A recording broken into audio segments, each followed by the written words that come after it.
Hola, ¿cómo están amigos? Yo soy Miguel Cárdenas, Mac para los amigos, regresando luego de este periodo invernal en el que nos dimos la oportunidad de empezar a reestructurar lo que en este año 2022 será nuestros nuevos contenidos que vamos a compartir contigo de una manera muy amable y de una manera muy cordial. Estamos iniciando el año y quiero platicarte un poquito de los proyectos que nosotros vamos a hacer con el propósito de invitarte a que nos sigas. Nosotros somos una firma legal en donde nosotros hacemos análisis de riesgo corporativo y en el ámbito penal nosotros representamos a personas jurídicas. Somos Cárdenas Libre. Elegimos el valor de la libertad como uno de los valores que nos destacan y a través del cual nosotros postulamos nuestras estrategias de defensa a través del metamodelo de litigio estratégico con el fin de velar y resguardar los derechos fundamentales.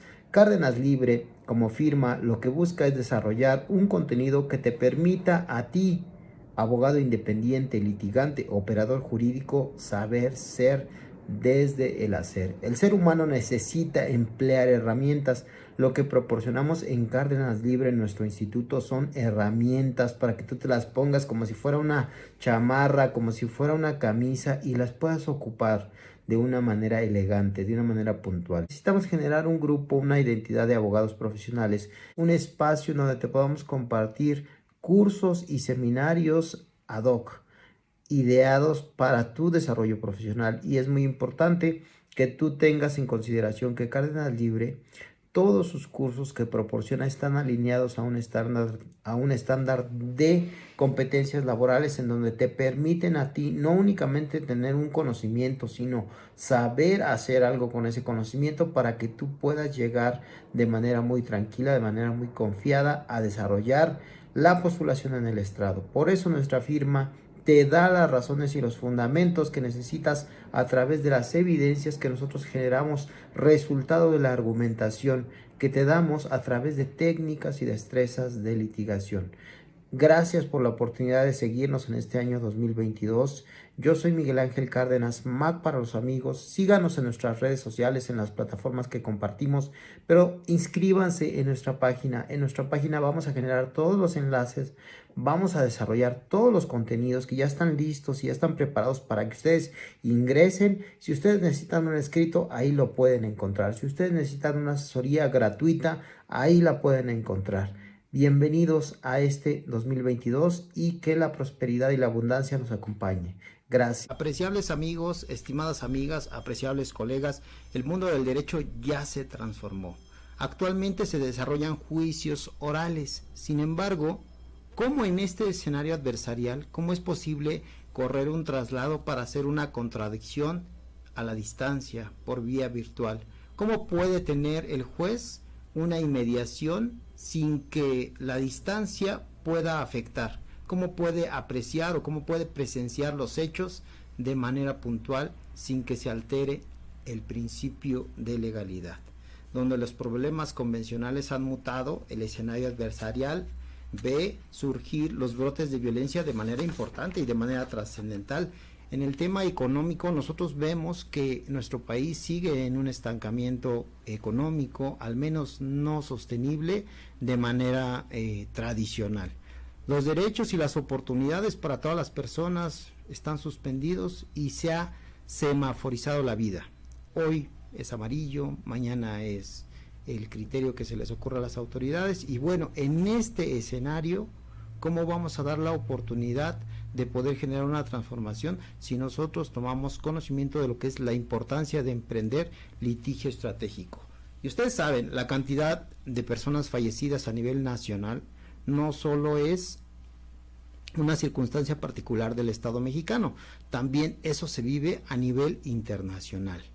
Parece que estamos en una circunstancia en la que nos da miedo salir, nos da desconfianza, incluso la sociedad actualmente, no obstante que no exista una circunstancia de riesgo personal, sino es un riesgo de salud.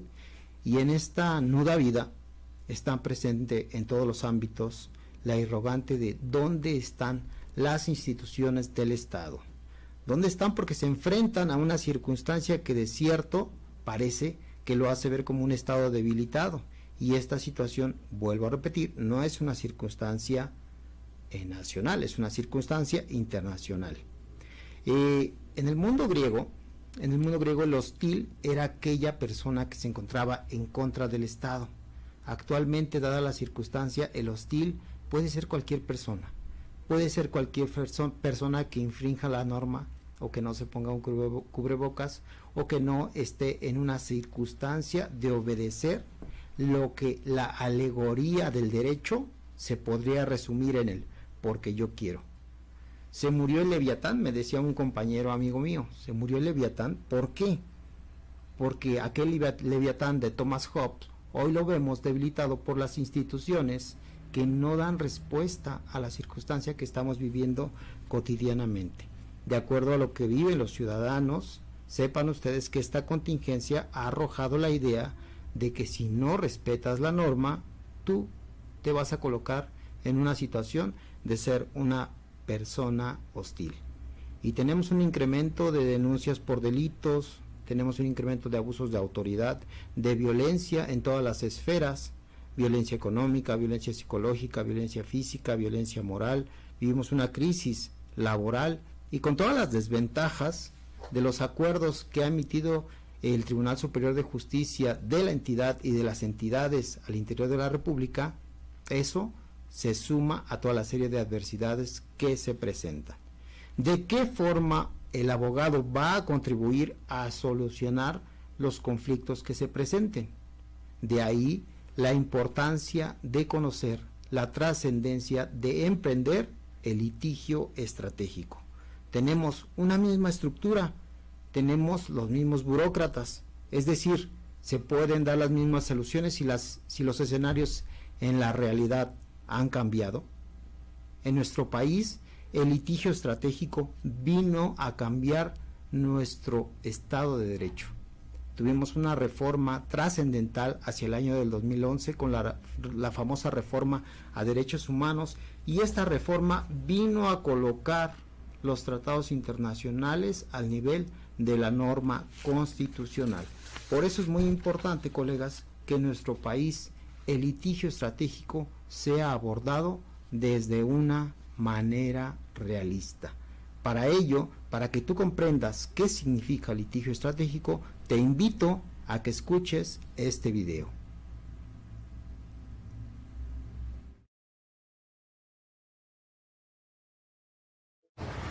¿Qué es el litigio estratégico? Bien, el litigio estratégico es el litigio de las causas, el litigio que permiten a partir de un asunto poder transformar situaciones estructurales desde el derecho. Y eso implica varios elementos. Uno, la confianza en que el derecho es un instrumento de transformación. Dos, la creatividad en la argumentación. En este momento, en México, por ejemplo, podemos incluir la reforma constitucional en derechos humanos para lograr transformaciones estructurales. Y un tercer elemento central es la defensa de los derechos de las víctimas que están inmersas en casos de violaciones a derechos humanos. ¿Cómo se utiliza el litigio estratégico para la protección de derechos humanos?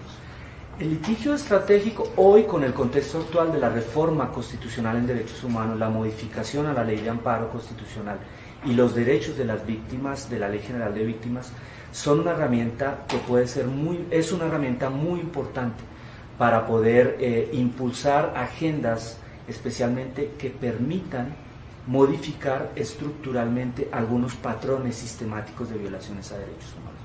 Pensemos, por ejemplo, en el caso Rosendo Radilla, que apuntó a la transformación de la jurisdicción militar. O pensemos, por ejemplo, en un caso reciente de matrimonio de personas del mismo sexo en el Oaxaca, donde a partir de una decisión de la Suprema Corte se modificó la definición de matrimonio del Código Civil. Ese es el litigio que con una decisión puede impactar a nivel general y a nivel social. ¿Qué crees tú que ha aportado ese litigio para la protección de derechos humanos en México? Ha aportado muchas cosas. El litigio estratégico ha permitido varias acciones importantes. Primero, poner la aplicación de la reforma constitucional en derechos humanos recientemente ante los tribunales judiciales. Dos, ha permitido impulsar acciones de reparación del daño. Por ejemplo, hay un caso que litigó una organización que es el Centro de Derechos Humanos Miguel Agustín Procuares, que es un caso ante un tribunal administrativo en el caso de 3 indígenas que fueron detenidas, y por primera vez el tribunal se pronuncia a efectos de que se repare el daño a nivel interno. 3, ha permitido creatividad en el litigio, ha permitido incorporar estándares internacionales para que los jueces puedan pronunciarse. 4, ha permitido ampliar acciones en materia de derechos económicos, sociales y culturales. Fundar recientemente obtuvo una decisión muy importante, que creo yo que es la más completa en materia de derechos económicos, sociales y culturales, donde la Suprema Corte ordena construir un pabellón para personas con VIH. ¿Sí? Entonces ha sido clave, y especialmente otra área del litigio estratégico es el litigio internacional. Hay que diferenciar 2 cosas: el litigio nacional y el litigio internacional. El litigio estratégico puede ser un litigio a nivel interno o puede ser también un litigio a nivel internacional. Por ejemplo, el caso Rosendo Radilla es un litigio internacional que una decisión de la Corte Interamericana impacta en el derecho interno y logra transformaciones internas. Entonces, ha sido muy importante y implica un reto para los abogados hoy en México, implica un reto para el litigio clásico. El litigio clásico se ha quedado corto en términos de transformaciones, en términos de incorporación de estándares internacionales, y implica un reto de incorporar derechos humanos en el trabajo cotidiano de los abogados. Otro caso, además de los que ya mencionaste, paradigmático. Mira, hay algunas sentencias novedosas, como la que mencionaba de matrimonio igualitario. También hay algunas acciones en materia de derecho civil, donde algunos jueces, en casos de letras cambiarias, han establecido, aplicado el control de convencionalidad para determinar que la usura, alegando la Convención Americana de Derechos Humanos, y muchos otros casos que vienen avanzando. Hay una decisión de la Suprema Corte donde define que es el derecho a la salud, diferente a la que ya mencioné de Fundar, y hay algunos otros casos que tienen que ver, por ejemplo, con derecho a la consulta, como el amparo del pueblo yaqui, que ordena y establece criterios sobre cómo se debe dar el derecho a la consulta. Por ahí vamos apuntalando, avanzando, en términos de que los abogados en México entendamos que el litigio de derechos humanos, o incorporando los derechos humanos, es un litigio transformador. Especialmente porque nuestro artículo primero así lo menciona: todo el litigio y el trabajo jurídico tiene que garantizar esa perspectiva de derechos humanos. También la perspectiva de género, por ejemplo, ha sido importante incluirla en el litigio estratégico. GIRE, que es una organización que ha venido trabajando en algunos casos, ya ha venido apuntalando acciones de transformación en ese sentido. ¿Algo más para concluir? Creo que debemos hacer un llamado a los estudiantes de Derecho para que asuman el reto novedoso que nos plantea el derecho. Hacer un llamado a los abogados litigantes para que incluyan en sus demandas los tratados internacionales y que sean creativos en la labor del litigio, a efectos de que vaya más allá de los casos particulares y que esos casos puedan impactar y conseguir transformaciones estructurales. En conclusión, el derecho puede ser un instrumento de cambio, y el derecho puede ser un instrumento de transformación que permita potenciar y construir el Estado democrático de derecho. Emprendedores jurídicos, ayúdenos a crecer sus comentarios. El teléfono en cabina 55 69 78 87 68, en www.radioius.com. Todos sus comentarios son importantes para seguir creciendo y desarrollando esta red de apoyo a litigantes y a operadores jurídicos que quieren generar una transformación en el sistema adversarial. Amigos, el litigio estratégico también es conocido como litigio de alto impacto. Este concepto descubre lo que en esencia tenemos que utilizar para encontrar soluciones jurídicas y propuestas que nos permitan mejorar la impartición de justicia, pero ello precisa que se aprenda, que se comprenda y que se ejerza desde la labor de lo que es humanizar el derecho. Humanizando el derecho, nosotros vamos a poder desarrollar un análisis que conlleve elevar los casos ante los organismos internacionales para de este modo poder crear cambios amplios en la sociedad. Las personas que opten por litigio estratégico van a utilizar la ley y van a dejar esa señal duradera que nos va a decir que para ganar un caso en materia penal se necesita ir más allá de un caso en particular. Vivimos una circunstancia en donde, como ustedes saben y como nos refiere acertadamente la licenciada Sandra Rodríguez, nuestro gremio está siendo semi paralizado. Saludos hasta Jalapa, Veracruz, a la licenciada Sandra Rodríguez, y es correcto, el gremio ha sido paralizado. En el ámbito penal, no obstante que los acuerdos aparentemente permiten que las audiencias se lleven a cabo de manera común o de manera normal, lo cierto es que en la realidad la pandemia ha colocado en una circunstancia de crisis el sistema adversarial. La ausencia de las reglas y la ausencia de principios es hoy visible en todas y cada una de las audiencias donde se lleva. Vámonos a los principios. El tema de la publicidad. No pueden ingresar las personas de manera común, de manera cotidiana, solían hacerlo, sin embargo ahora no se puede. Y se ha semaforizado la vida, las carpetas se han dividido en una suerte de algo ilógico, las carpetas que son pares, las carpetas que son nones, la unidad que es par, la unidad que es non. Entonces, ¿cómo podemos encontrar nosotros un punto de equilibrio que nos permita encontrar una armonía entre autoridad, sociedad litigante, sociedad que está siendo sujeto de las normas? Quizá hoy es importante más que nunca conocer la trascendencia de lo que es el litigio estratégico. El enfoque de un litigio estratégico debería ser apoyar a las víctimas de las violaciones de derechos fundamentales, de derechos humanos, y a los defensores. Es una herramienta importante para que ellos puedan postular, y con todos estos derechos hoy no vemos que exista una conciencia de que tanto a las víctimas como a los imputados se les está transgrediendo los principios que establece la legalidad que está consagrada en la Constitución.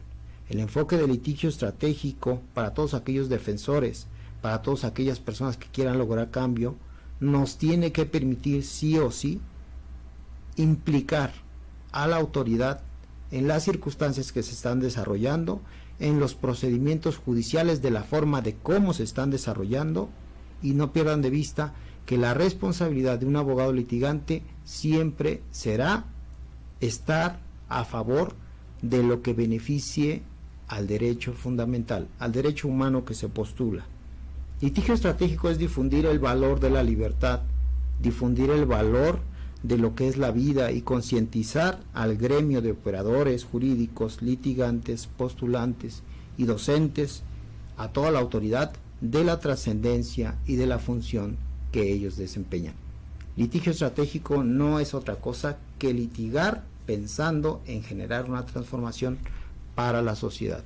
Por ello, abogados, es muy interesante que ustedes empiecen a evitar las malas prácticas de las injusticias. Si actualmente, por comodidad, una persona se le hace un ofertamiento de un procedimiento abreviado, es una mala práctica aceptarlo, cuando de cierto sabemos que la presunción de inocencia es uno de los principios que protegen a todas las personas que están imputadas de un hecho ilícito. Por eso, saber ser es saber establecer el hecho para poder generar una gestión legal desde una estrategia legal. El derecho penal del enemigo actualmente es una de las teorías o uno de los paradigmas del derecho que se encuentran más vigente que nunca. Una condena pública puede ser aplicada a cualquier persona que, no siendo delincuente, por las circunstancias de la pandemia, la prisión preventiva oficiosa o la prisión preventiva justificada puede lograr que se le imponga un acto de autoridad en contra de lo que es el debido proceso, porque no existen las condiciones para generar una estrategia de defensa de manera común o de manera normal. Específicamente por una norma que señala la suspensión de actividades en el sistema adversarial, nosotros nos encontramos ante unas reglas que, no siendo norma, colocan en una circunstancia de desventaja a quienes son imputados de un delito, pero también a las víctimas, en aras de establecer la reparación del daño de manera pronta y de manera expedita. Es importante que se comprenda que para poder develar y exponer los patrones de desarrollo de la autoridad en relación a las acciones que despliega en contra de los derechos humanos, es necesario practicar litigio estratégico. Cronológicamente, sistemáticamente, existe todo un conjunto de normas que nos permiten conocer, comprender, discernir, para aplicar cuáles son las estrategias más benéficas para cada una de las partes que conforman las partes del derecho adversarial. Por eso es muy importante que tú tomes en consideración que saber ser es también saber ser buen ciudadano. Vamos a ver nuestro video para que ustedes vean video 3, por favor, vamos a verlo. Procedimientos del policía como primer respondiente en el sistema penal acusatorio. Detención en flagrancia. Al recibir la denuncia, debes proceder directamente a la investigación de los hechos. Es importante que tengas los datos para la localización del lugar y motivo de la denuncia. De igual manera, debes notificar a tu superior y al Ministerio Público. Al llegar al lugar, corrobora los hechos y los datos aportados en la denuncia. Reporta de inmediato la situación al Ministerio Público o en caso de una emergencia con víctimas heridas o algún delito en flagrancia, atiéndela y reporta después el hecho al Ministerio Público.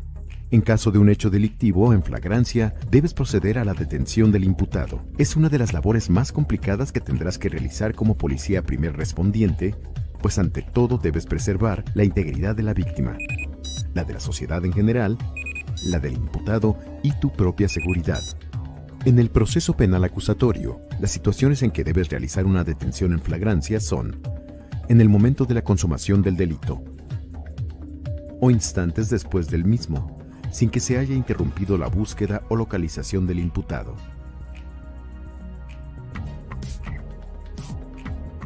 O en el caso de que el imputado tenga posesión de un artículo reportado como robado.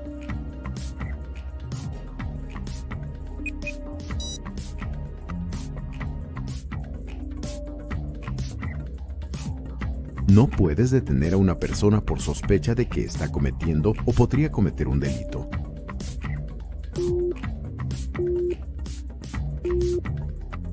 Ni por testigos de oídas, conjeturas o por asuntos personales. Al proceder a la detención, debes evaluar las circunstancias para determinar la viabilidad de realizarla.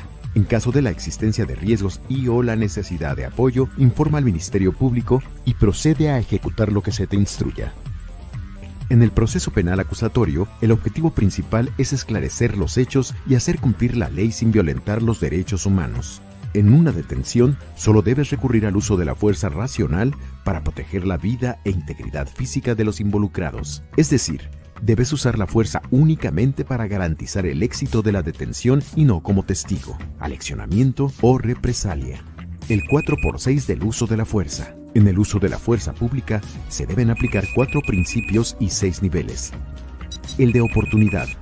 La acción debe ser oportuna para neutralizar un daño inminente o que está sucediendo. El de necesidad. Solo aplicar la fuerza cuando sea estrictamente necesario. El de proporcionalidad. La fuerza debe ser igual a la resistencia o agresión recibida, a su intensidad, duración y magnitud. El de racionalidad.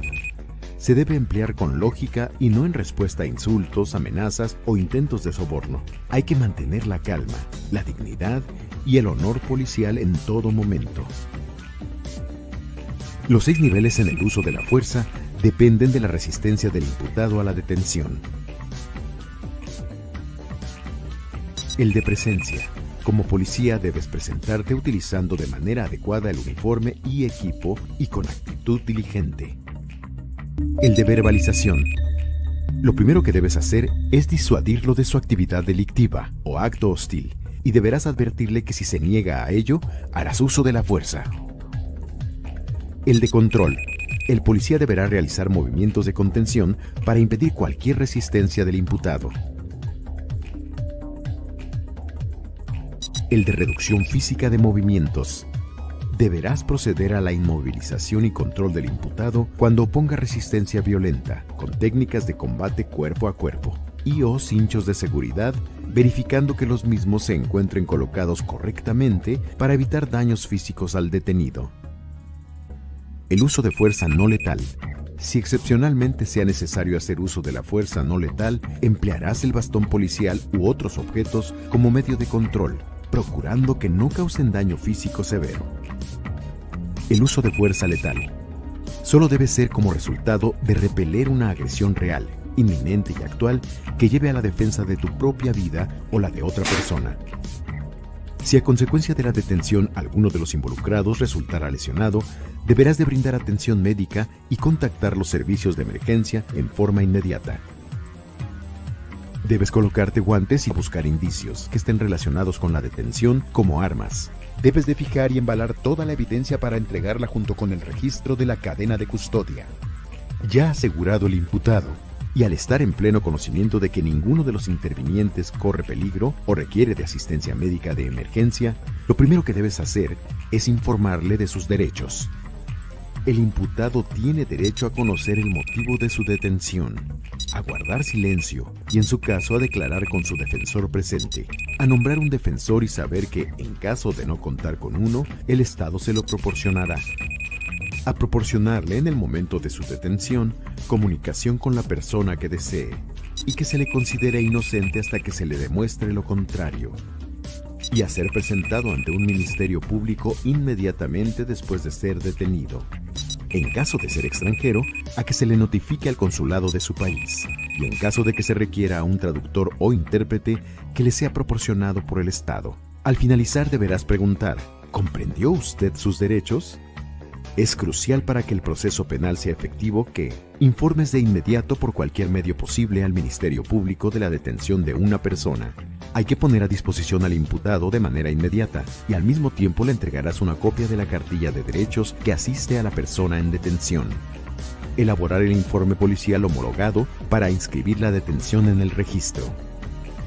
El registro de la detención deberá contener la siguiente información: especificar la fecha y hora en que aconteció la detención, así como señalar el lugar preciso, el modo en que sucedió la detención, precisando las circunstancias de manera detallada, sin omitir dato alguno, inclusive los que dificultaron u obstaculizaron la detención, por ejemplo, resistencia a la detención, intentos de soborno, amenazas, insultos o faltas de respeto a la autoridad.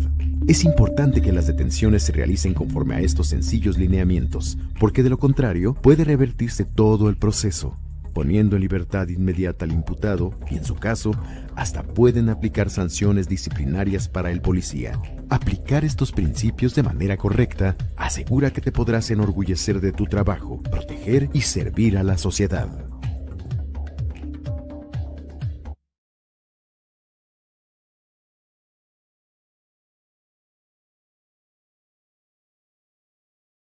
Ahora al teléfono 55 69 78 87 68.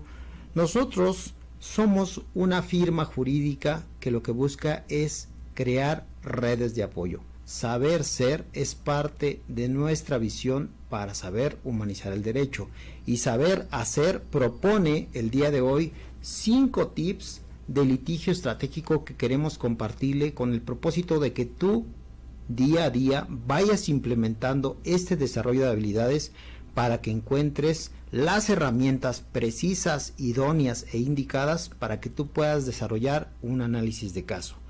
Primer tip: es muy importante que tú aprendas a utilizar lo que nosotros llamamos la ley objetivo. La ley objetivo nos dice que tú no puedes llegar a un lugar que no conoces como regresar a uno donde nunca has estado. ¿Qué significa esto? Que los objetivos jurídicos deben de estar establecidos. El artículo 20 constitucional nos señala 3 grandes objetivos a través de lo que es la teoría de la norma. Uno de ellos: lo hizo; 2, no lo hizo; o 3, existe la duda razonable. Bajo estos 3 grandes objetivos se encuentra el propósito del sistema adversarial, que es que se proteja al inocente, que el delito no quede impune, que se esclarezcan los hechos y que se repare el daño ocasionado a la víctima. Por eso es muy importante que como primer elemento tú tomes en consideración el planteamiento de los objetivos legales que tú vas a desarrollar. Número 2, es importante que tú conozcas cuáles son las barreras que se presentan en el estrado del escenario adversarial. Por eso es muy importante que tú conozcas la función y la atribución de cada una de las partes.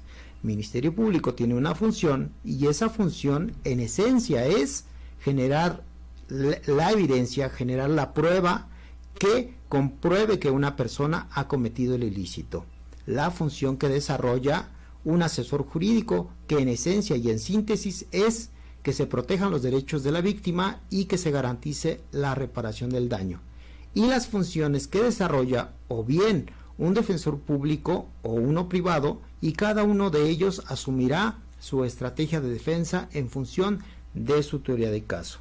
Estas barreras que se presentan en el estrado esencialmente son porque no conoces cuáles son las funciones de cada una de las partes y de las autoridades que se desempeñan en lo que es la evaluación de la norma. Número 3, es importante que tú comprendas que para poder hacer una defensa legal existen no solo recursos legales, sino recursos que van más allá de la norma y no obstante siguen siendo parte de la misma norma. Me refiero a los protocolos de actuación.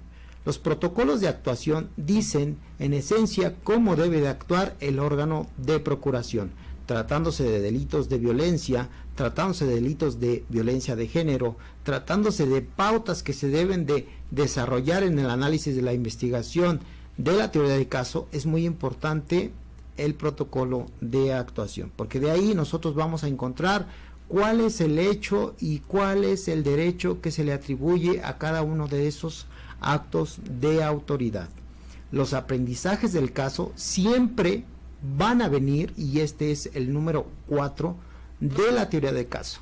Y la teoría de caso tiene 3 elementos que, interrelacionados entre sí, van a dar la posibilidad de que tú comprendas cuál va a ser el objetivo que vas a postular. Por principio de cuentas tenemos una norma de carácter internacional, tenemos una norma de carácter nacional que, aplicadas al hecho, nos van a permitir dilucidar si lo hizo, no lo hizo, o bien existe la duda razonable, para que de esta manera entre el derecho y el hecho, concatenado con la evidencia que debió haber generado la autoridad investigadora, tú vas a formular la postulación del objetivo. Y número 5, para poder visualizar de manera objetiva ese fin, tú tienes que tener una estrategia de litigio. No pierdas de vista, colega, que estas áreas de dominio te van a permitir en un juicio adversarial únicamente postular con confianza si tú tienes estrategia legal.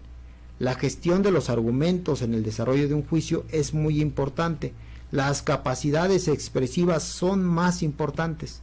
La técnica de litigio es la escalera a través de la cual tú vas a desarrollar el litigio estratégico.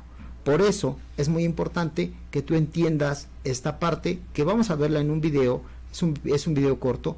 Vamos a ver qué es lo que sucede si tú no conoces cómo postular en el escenario adversarial. Adelante.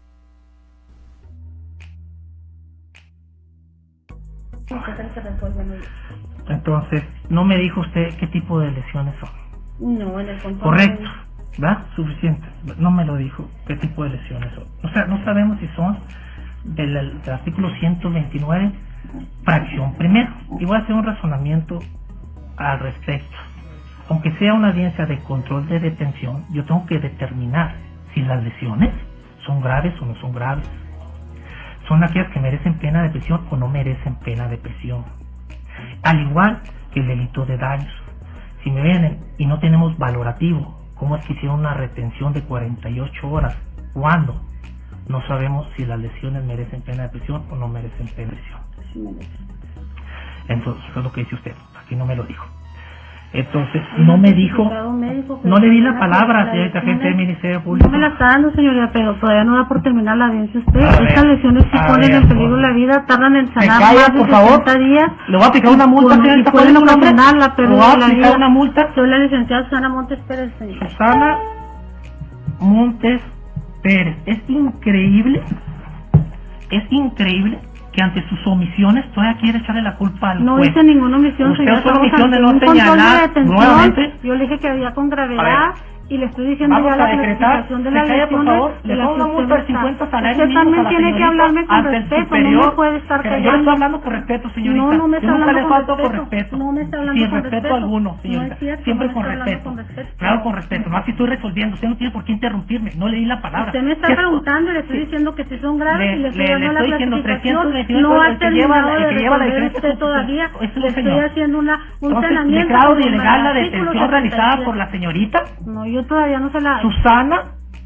¿Cómo suena que me dijo? Montes Pérez, aparte de una multa de 50 salarios mínimos, se le da oficio al superior jerárquico directamente al fiscal, ¿verdad? Para que determine esto. La omisión es de la señorita agente del Ministerio Público, no me determina. Usted todavía no me resolvía y le estoy estoy cambiando resolviendo, no le di la palabra, Sí, usted me dio no le di la palabra. palabra, Y le estoy haciendo le el estoy conocimiento. diciendo que no le di la Las lesiones palabra, que por presenta favor, la cállese, víctima. sí.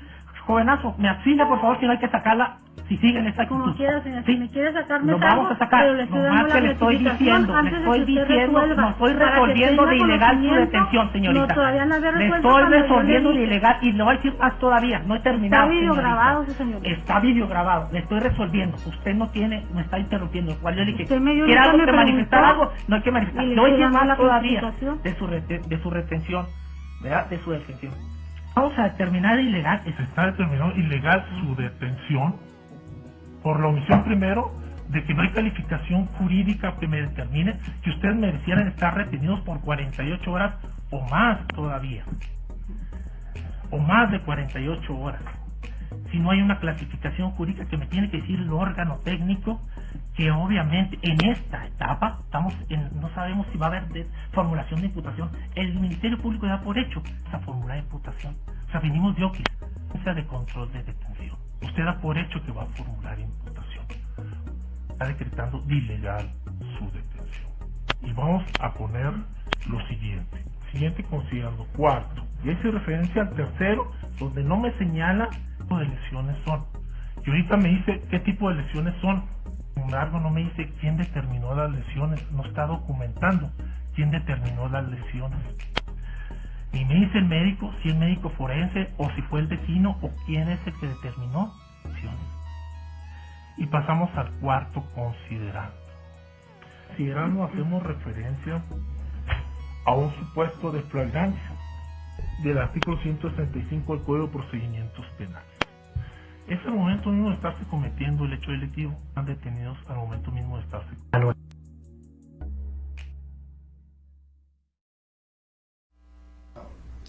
Gracias por continuar con nosotros y tener la intención de conocer la importancia de emprender litigio estratégico.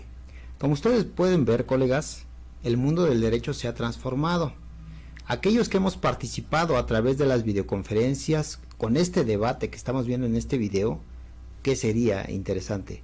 ¿Apagar la cámara? ¿Apagar el micrófono? ¿O qué sería? ¿Cómo se podría desarrollar este escenario adversarial? ¿Cómo se podría desarrollar el ejercicio de contradicción?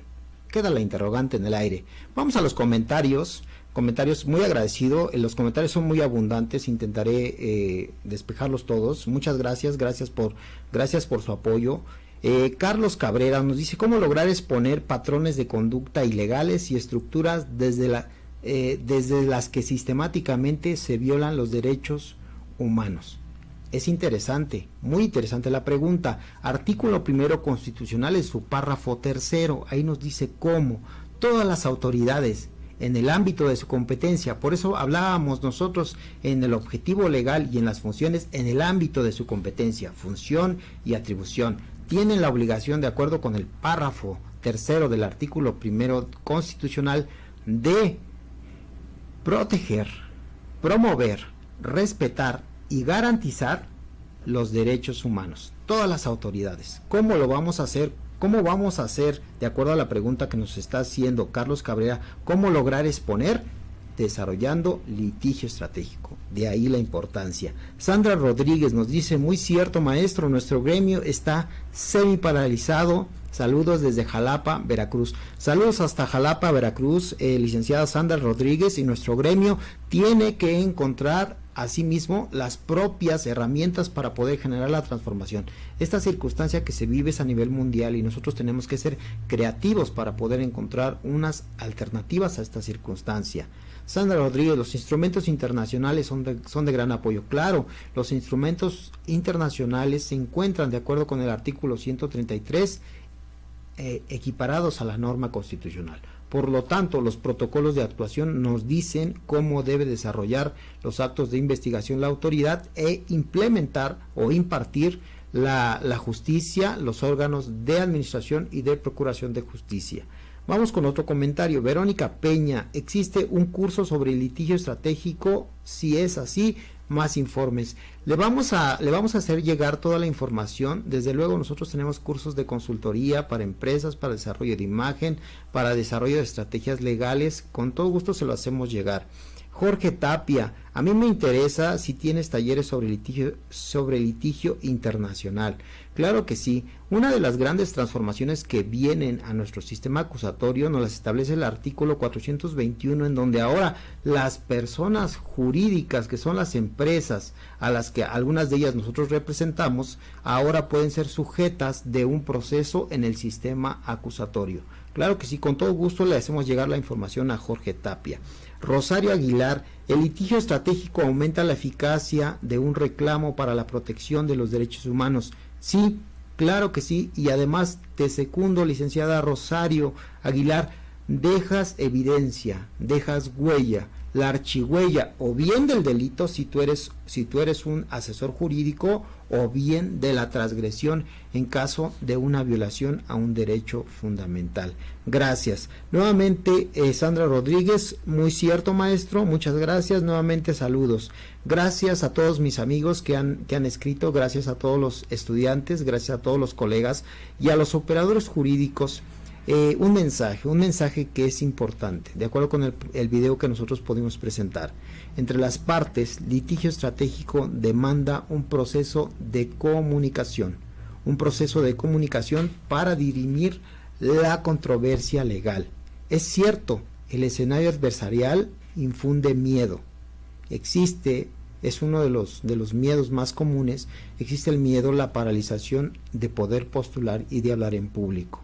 Existe sorpresa a veces de las respuestas que nos puede dar, en este caso, el órgano de administración, el órgano de procuración. No se sabe realmente qué es lo que se puede responder si tú no llevas a cabo un desarrollo, planeación de tu postulación de objetivos legales. Además, no olvidemos que el sistema adversarial es un sistema en donde se encuentra en controversia, en confronta a las partes. Existe una parte que acusa, existe otra parte que defiende, otra parte que niega, otra parte que apoya y una parte que dirime. El escenario adversarial es un choque, por eso se conoce como el choque adversarial. Si tú no estás preparado, vas a sentir una aversión, porque cada una de las partes, si bien es cierto, pueden ser contrincantes, adversarios, no son enemigos, sino formamos parte de la sociedad. La víctima, a veces, pudiendo tener esta parte de ira con justa razón, a veces también puede ser una circunstancia que se extralimita porque los órganos de procuración, de investigación y de actuación policial vienen con todo el peso de lo que es la tendencia social a criminalizar. Existe alegría, existe tristeza, existe alegría cuando alguna de las partes vence, existe tristeza cuando alguna de las partes pierde, y es una circunstancia en donde, si no se encuentra una planeación de litigio estratégico, desafortunadamente no se va a comprender la importancia de lo que implica defender el Estado de Derecho. El litigio estratégico descubre al litigante, descubre su pensamiento, sus armas y el origen innato de la influencia de la experiencia como abogado postulante. Yo te invito a que incrementes la confianza, a que quites el miedo, a que excluyas el temor de equivocarte en el momento en el que tú postulas un alegato. Si tú deseas ser un abogado que tenga seguridad en el escenario jurídico, necesitas elegir y actuar. El litigio estratégico es una herramienta que a partir de un caso común y corriente, una simple pretensión que se haga ante una autoridad, nos puede dar la posibilidad de convertirlo en el caso ideal para transformar el derecho. Yo soy Cárdenas Libre, te agradezco que el día de hoy nos hayas acompañado, gracias por la oportunidad de vernos, nos vemos la siguiente semana en otro programa más de Saber Ser, Humanizando el Derecho. Excelente tarde.